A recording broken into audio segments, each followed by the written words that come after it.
अबे तर का म्हणता अबे पोट्टे हो. तर आपण लावली आपली 12 वाजता दुकान. आपली 12 वाजता शॉप ओपन होऊन जाते. तर तेवढ्यात आला होता देवा मोठूबाई.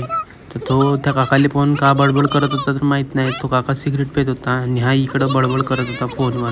फोन काही चालू नव्हता पण हा बडबड करत होता. मग मी गेलो ATMमध्ये. ATMमध्ये कशासाठी गेलो? आपल्या हिरव्या नोटा काढायसाठी. ATMमध्ये गेलो तर काय ते मशीन खडखड वाजत होती. सर्व तिनं ॲक्सेप्ट केलं होतं, पिन वगैरे सगळं ॲक्सेप्ट केलं होतं, पण पैसे काही देतच नव्हती. फक्त वाजतच होती, जसं काही नोटा मोजतच आहे ते.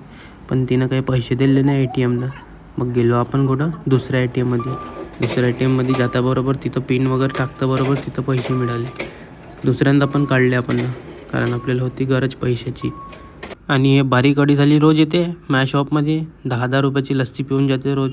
भेटते पण ते जास्त वाजतं मला, तर रोज पिऊन जाते तो. मग तेवढ्यात आली आपल्या गावातली सावरकर डेकोरेशन गँग. रोज येते हे गँग, रोज आपल्या शॉपमध्ये व्हिजिट करते, मस्त लस्सी वस्सी पिते रोजची. मग मी गेलो घरी, थोडंसं फ्रेश वगैरे व्हायचं होतं म्हणून आपण घरी गेलो होतं. घरी वगैरे गेलो, फ्रेश वगैरे झालं मस्तपैकी. आपल्या घरच्या मशीन वगैरे सगळं ओपन होत्या, चक्की पण चालू होती आपल्या घरची.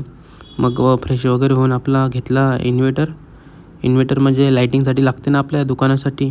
तर इन्व्हर्टर घेतला आणि निघालो आपल्या शॉपसाठी. मग आपल्या शॉपमध्ये जेव्हा आपण अगरबत्ती वगैरे लावली, रात्रीची वेळ झाली होती तर रोज लावणं पडते. मग आपला सोबती आला होता, सोबती दातच काढत होता. मग काही वेळानंतर त्याच्यातल्या अड्या चालू झाल्या.